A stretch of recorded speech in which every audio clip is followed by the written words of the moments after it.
जय श्री राम। बहुत स्वागत आपका आपके अपने बेहद खास कार्यक्रम में। मैं हूं आपके साथ आपका अपना आचार्य राज मिश्रा। तो मेरे तुला राशि के प्यारे जातक जातिका कैसा व्यतीत होगा आपका 2025।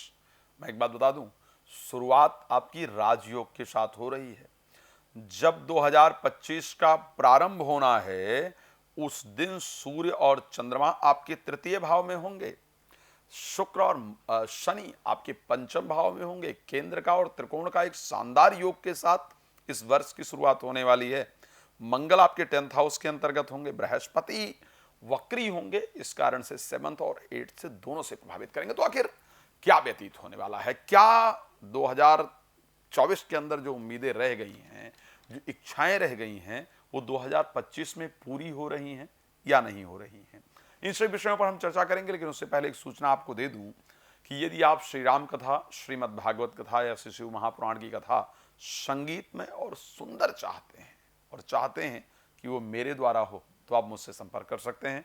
साथ में अपने विषय में डिटेल में जानने के लिए कॉल अपॉइंटमेंट लेकर मुझसे बात कर सकते हैं।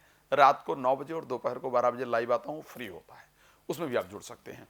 तो सबसे पहले बात करेंगे तुला राशि को लेकर के। तुला राशि के जातकों की अगर हम बात करें तो आप सबसे परोपकारी व्यक्तियों में से होते हैं, इसमें कोई दो राय नहीं है। जो अपना काम छोड़ करके भी दूसरों की मदद के लिए हमेशा तैयार रहते हैं।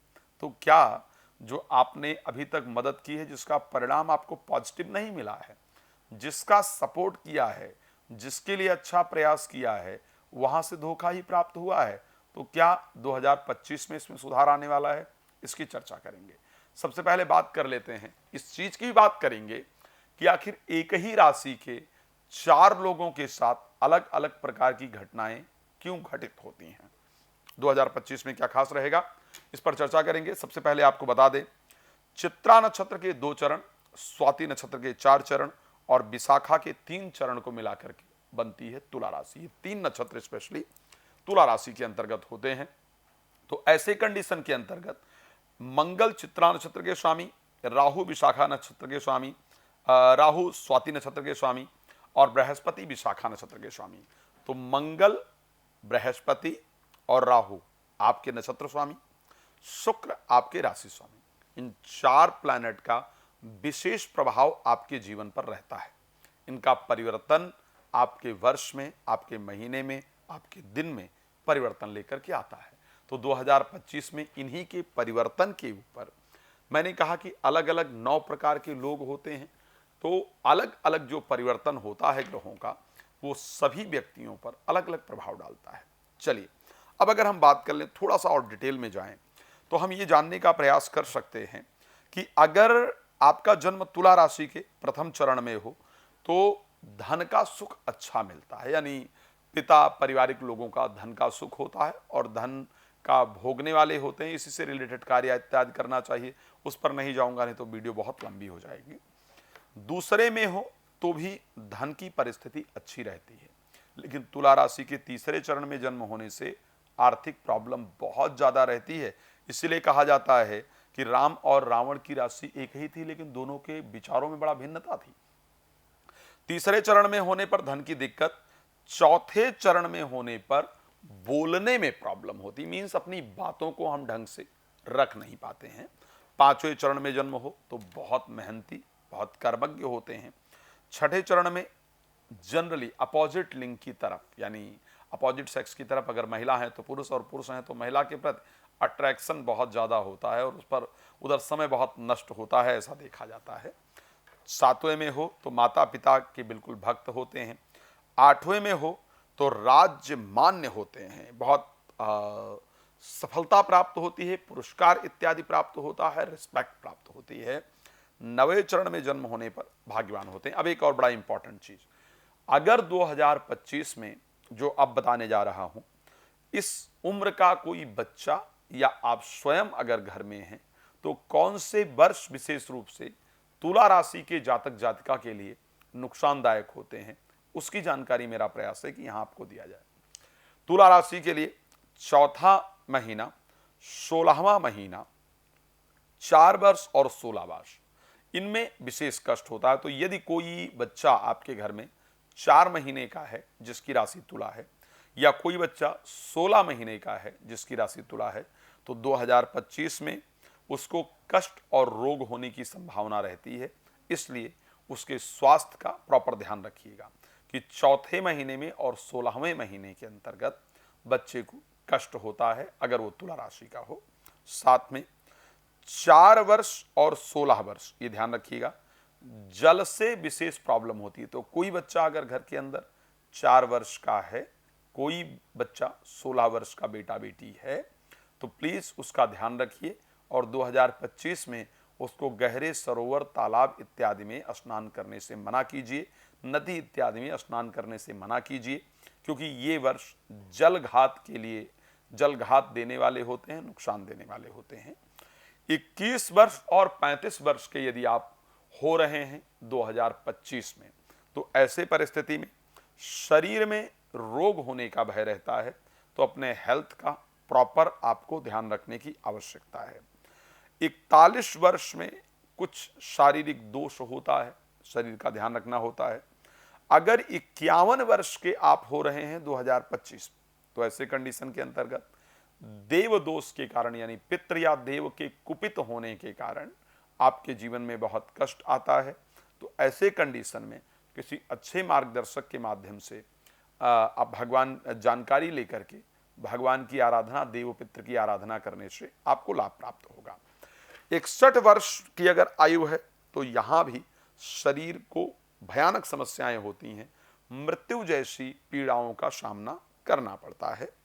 अगर आपकी कुंडली में चंद्रमा पर शुभ ग्रह की दृष्टि है, तो ऐसे कंडीशन के अंतर्गत लग्न पर शुभ ग्रह की दृष्टि है और 85 वर्ष की अगर उम्र हो चुकी है, तो 85 वर्ष के बाद अगर 2025 में बैसाख में शुक्ल पक्ष में त्रयोदशी तिथि और शुक्रवार और चित्रा नक्षत्र एक दिन पड़ा, तो ऐसे कंडीशन में इस संसार से विदा लेने तक का समय आए, इस प्रकार ज्योतिष में कहा जाता है। चलिए, अब बहुत सारी बातें हैं जिस पर चर्चा करेंगे, लेकिन सबसे पहले आपको बताते हैं कि 2025 में आपके ग्रह किस किस हाइलाइटिंग पॉइंट्स को दर्शा रहे हैं। मैंने आपको बताया किस उम्र में अगर हैं 2025 में तो आपको क्या सावधानी रखनी है। 2025 में प्रारंभ ही होगा, शुक्र जो आपके होंगे वो स्वास्थ्य को लेकर के क्या परिस्थिति रहेगी। तो 2025 में हेल्थ के पॉइंट ऑफ व्यू से अगर मैं बात करूं तो मुझे बेहतर परिस्थिति आपकी राशि पूरी तरह से दर्शा रही है। कुछ समय होगा जिस समय सिर्फ स्वास्थ्य का आपको ध्यान रखना है, अन्यथा अगर मैं पूरे वर्ष बात करूंगा तो मैं हेल्थ को लेकर के एक बेहतर परिस्थिति देख पा रहा हूं। कारण है राशि स्वामी शुक्र जब वर्ष का प्रारंभ होगा तो आपके पंचम भाव में गोचर करेंगे। तो सबसे पहले पंचम भाव शनि के साथ गोचर करने के कारण स्वास्थ्य को लेकर के बेहतर परिस्थिति देंगे, लेकिन कुछ समय ऐसा रहेगा जब स्वास्थ्य पीड़ा दे सकता है। 28 जनवरी को शुक्र जब मीन राशि में जाएंगे तो छठे भाव में जाएंगे और उस टाइम पर राहु वहां पर गोचर कर रहे हैं। तो ऐसी परिस्थिति में राशि स्वामी वो भी शुक्र 6th हाउस में जाने से आपके मोटापे में वृद्धि, शुगर लेवल का हाई होना, स्वास्थ्य में प्रॉब्लम इत्यादि इस प्रकार की परिस्थिति दिख रही है।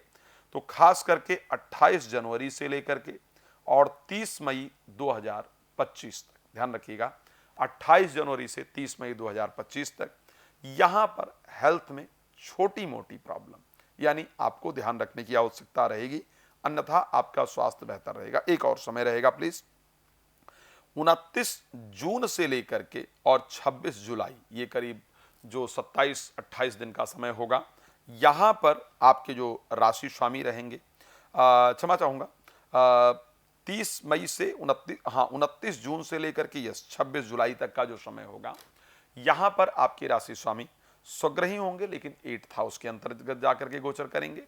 तो यहाँ भी स्वास्थ्य को लेकर के थोड़ा ध्यान रखने वाला होगा। अन्यथा अगर मैं पूरे समय की बात करूं तो आपका हेल्थ करीब 2025 में मुझे बेहतर नजर आ रहा है, दिक्कतें नजर नहीं आ रही हैं। तो स्वास्थ्य को लेकर के प्रसन्न रहने की आवश्यकता है। अब दूसरा विचार मन में आ रहा होगा कि ठीक है, स्वास्थ्य एक बहुत इंपॉर्टेंट पार्ट है, आपने बता दिया, लेकिन धन की आखिर 2025 में हमारे साथ क्या परिस्थिति होगी उसको थोड़ा सा विस्तार से समझाइए। तो आपको बताना चाहता हूं, धन की जो रिस्पॉन्सिबिलिटी आपके राशि में है वो मंगल के पास है और धन की पूरी रिस्पॉन्सिबिलिटी आपकी राशि में सूर्य के पास है। अब 11th हाउस और 2nd हाउस यानी बृहस्पति का जो गोचर है वो आपके 8th हाउस में होने से प्रॉपर उनकी दृष्टि जो है वो 2nd हाउस पर पड़ेगी और मई तक रहेगी।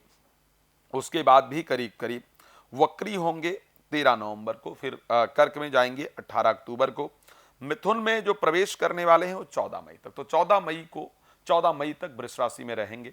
2nd हाउस को दृष्टि देने से आपकी जो फाइनेंशियल पोजीशन है उसको निश्चित रूप से बेहतर रखेंगे, इसको ध्यान रखिएगा। यहाँ पर दिक्कतें आपके लिए नहीं होंगी। तो फाइनेंशियल पोजीशन के अकॉर्डिंग अगर मैं देखूं, आर्थिक परिस्थिति एक और अच्छा प्रभाव आपके जीवन में होने वाला है 2025 के अंतर्गत, क्योंकि शनि जो अभी तक आपके पंचम भाव में गोचर कर रहे थे और लाभ भाव को अपनी दृष्टि दे रहे थे, वो शनि परिवर्तित हो जाएंगे, वो चले जाएंगे मीन राशि में 30 मार्च को। तो मेरे दृष्टि से फाइनेंशियल पोजीशन की अगर मैं बात करूं तो इस वर्ष में काफ़ी अच्छा रहने वाला है, सुधरने वाला है। लेकिन मैं हमेशा एक बात कहता हूं, हमेशा चीज़ें अनुकूल नहीं रहती हैं, हमेशा चीज़ें प्रतिकूल नहीं रहती हैं। एक बार भगवान कृष्ण ने अर्जुन से एक शब्द कहा कि एक ऐसा शब्द लिखो जिससे जो खुश आदमी है वो दुखी हो जाए और जो दुखी आदमी है वो खुश हो जाए। अर्जुन ने एक शब्द लिखा कि ये वक्त भी गुजर जाएगा। तो अगर आर्थिक परिस्थिति चाहे वो अच्छे समय की बात की जाए या खराब समय की बात की जाए, दोनों गुजर जाता है। सिर्फ हमको उस समय पर संयम रखने की आवश्यकता होती है, धैर्य रखने की आवश्यकता होती है। अब कुछ समय मैंने कहा, वैसे तो आर्थिक परिस्थिति को लेकर के पूरा वर्ष अच्छा दिख रहा है, लेकिन जब जब आपके मंगल और सूर्य राशि परिवर्तन करेंगे तो उनका विशेष प्रभाव देखने को मिलेगा। खास करके जब मंगल मीन राशि के अंतर्गत प्रवेश करेंगे, वृष राशि में प्रवेश करेंगे और कन्या राशि में प्रवेश करेंगे, ये कौन सा समय आखिर होगा जहां पर आर्थिक लाभ या नुकसान का, और इन्हीं राशियों में सूर्य के प्रवेश करने से। तो सबसे पहले आइए देख लेते हैं सूर्य वो कौन सा समय है जिस समय इन राशि में प्रवेश करेंगे। सूर्य का प्रवेश वृष राशि के अंतर्गत अगर देखा जाए तो होने वाला है 14 मई को सूर्य वृष राशि में प्रवेश करेंगे और 15 जून तक रहेंगे। तो 14 मई से लेकर के 15 जून के बीच में कोई भी इन्वेस्टमेंट नहीं कहूंगा, किसी को कर्ज इत्यादि देना या कोई ऑफर नए काम की आती है और आपको लगता है कि इसमें बड़े बड़े लुभावनी चीजें दी जा रही हैं, तो बहुत सोच समझ करके उस पर काम करने की आवश्यकता है। इस समय पर आर्थिक नुकसान का सबसे पहला योग है, ये सबसे पहली चीज हुई। अब दूसरे समय की अगर बात करते हैं, 17 सितंबर से लेकर के 17 अक्टूबर, ये एक महीने का समय और होगा, जिस समय पर किसी भी चीज पर अगर कोई लुभावने वादे इत्यादि आ रहे हैं, किसी कार्य में बहुत लाभ इत्यादि दिख रहा है, बताया भी जा रहा है, तो प्रॉपर उसका छानबीन करके तब उस पर आगे बढ़ने की आवश्यकता है। यहां पर भी फाइनेंशियल लॉस पूरी तरह से नजर आ रहा है। अब अगर उसके बाद की हम बात कर लेते हैं, मंगल जो कि इन्वेस्टमेंट आपकी राशि में देखते हैं, इन्वेस्टमेंट कहाँ करना है, कई बार हम घर पर इन्वेस्टमेंट करते हैं, कई बार शेयर मार्केट पे इन्वेस्टमेंट करते हैं, कई बार हम लोग गोल्ड इत्यादि खरीदते हैं, इन सब चीज़ों पर काम करते हैं। पैसा जहां हम इन्वेस्टमेंट के पर्पज से देखते हैं, जहां पैसा लगाते हैं और हमको लगता है कि यहां हम पैसा लगाएंगे तो हमें फ्यूचर में ये इन्वेस्टमेंट हमारा प्रॉफिट देगा, तो वहां पर क्या ध्यान रखने की आवश्यकता है। मंगल का जब जब परिवर्तन होगा, लाइक मंगल मीन राशि के अंतर्गत जब प्रवेश करेंगे और मंगल का प्रवेश स्पेशली वृष राशि में, तो जो वर्ष का प्रारंभ होगा 19 जनवरी तक मंगल वृष राशिग्रस्त रहेंगे। तो ऐसे परिस्थिति में कहीं पैसा इन्वेस्ट करने की, यानी कोई प्रॉपर्टी परचेज करना है, शेयर मार्केट में है, गोल्ड इत्यादि में इन्वेस्ट करने की आवश्यकता नहीं है। 28 जुलाई को कन्या राशि में मंगल प्रवेश करेंगे। यहां से 28 जुलाई से लेकर के 13 सितंबर तक कहीं भी किसी भी चीज में इन्वेस्ट करने से पहले 10 बार उस पर ध्यान देने की आवश्यकता है। यहां पर किए गए इन्वेस्टमेंट हमको नुकसान दे सकते हैं, इस प्रकार की परिस्थिति है। तो सिर्फ ये 2 समय जो मैंने आपको बताया है यहां पर ध्यान देना है। अन्यथा पूरे वर्ष अगर मैं पैसे की कंडीशन को लेकर के कहूं तो 2024 की अपेक्षा 2025 में आपकी इनकम अच्छी होगी, ऐसा मुझे नजर आ रहा है। चलिए अब बात कर लेते हैं, दोनों चीजों को लेकर बात हो गई है, आगे बात कर लेते हैं एजुकेशन, प्रेम संबंध, संतान को लेकर के क्या 2025 में कुछ पॉजिटिव रिजल्ट मिलेगा। देखिए, अगर मेरे दृष्टि से देखा जाए, एजुकेशन, संतान या प्रेम संबंध को लेकर अगर मैं बात करूं, स्टार्टिंग टाइम ही होगा जो वर्ष का प्रारंभ होगा, यहां पर पॉजिटिव रिस्पांस निश्चित रूप से मिलने का योग है, क्योंकि शुक्र जो है वो पंचम भावस जाकर के शनि के साथ गोचर करेंगे और शुक्र का गोचर 28 जनवरी 2025 तक रहने वाला है।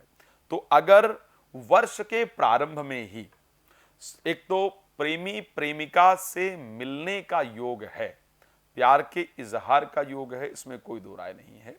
संतान को लेकर के भी शुभ समाचार मुझे लगता है कि जनवरी में ही आपको प्राप्त हो जाएगा, इस प्रकार की कंडीशन दिखती है। तो संतान को लेकर के और प्रेम संबंध को लेकर के जनवरी में पॉजिटिव रिजल्ट मिलने का प्रॉपर योग है। और उसके बाद अगर देखा जाए तो साथ में अगर हम बात करते हैं एजुकेशन को लेकर के, तो इस टाइम पर एजुकेशन के लिए भी किए गए प्रयास सफलता देने वाले होंगे। लेकिन अगर मैं बात करूं कि इसके बाद, तो इसके बाद क्योंकि शनि मीन राशि में प्रवेश कर जाएंगे, तो एक बहुत अच्छे रिजल्ट को दें इन तीनों चीज़ों को लेकर के, चाहे मैं संतान को लेकर के बात करूं, या मैं प्रेम संबंध को लेकर के बात करूं, या मैं एजुकेशन को लेकर के बात करूं, इन तीनों की चीज़ों की दृष्टि से बहुत बेहतरीन नहीं नजर आ रहा है। अब एक बात जो बड़ा इंपॉर्टेंट होता है कि क्या 2025 में मैरिज का योग तुला राशि की जातक जातिका का है या नहीं है। तो आपको बताना चाहता हूं, क्योंकि बृहस्पति वक्री रहेंगे और बृहस्पति के वक्री होने के कारण प्रारंभ में ही जनवरी से फरवरी के बीच में तुला राशि के जातक जातिका का जो मैरिज के लिए प्रपोजल है, या जो रिश्ते की बात इत्यादि करनी है, या विवाह तय होने इत्यादि की बात की जा रही है, इन दोनों का योग प्रारंभ में बन रहा है। बाद में परिस्थितियां बहुत अनुकूल नहीं दिख रही हैं, शायद परिस्थिति बहुत बेहतर नहीं रहेगी, तो प्रारंभ में ही विवाह इत्यादि को लेकर के आपको पॉजिटिव रिजल्ट की प्राप्ति होगी। क्या नौकरी में कोई बड़ा परिवर्तन 2025 के अंदर दिख रहा है? हाँ, यहां पर जरूर मैं कहूंगा कि बहुत बड़ा परिवर्तन आपके लिए होने जा रहा है। 12 वर्ष बाद बृहस्पति एग्जॉल्टेड 18 अक्टूबर 2025 को कर्क राशि में होने जा रहे हैं आपके 10th हाउस के अंतर्गत। तो प्रोफेशनल लाइफ और बिजनेस को लेकर के 2025 बहुत बेहतर रहेगा आपके लिए। 2025 में नीला रंग सबसे लकी कलर रहने वाला है। 2025 में जनरली फ्राइडे आपके लिए लकी डे रहेगा, हमेशा आप ध्यान रखिएगा। और जो लकी दिशा रहेगी 2025 में, वो आपके लिए नॉर्थ ईस्ट रहेगी। भगवान आपको प्रसन्न रखें। रात को 9 बजे, दोपहर को 12 बजे लाइव आता हूं, आइए मेरे साथ जुड़िए और बात कीजिए, अपने बारे में डिटेल जानकारी प्राप्त कीजिए। भगवान आपको प्रसन्न रखें। इसी शुभकामना के साथ जय श्री राम। बहुत धन्यवाद।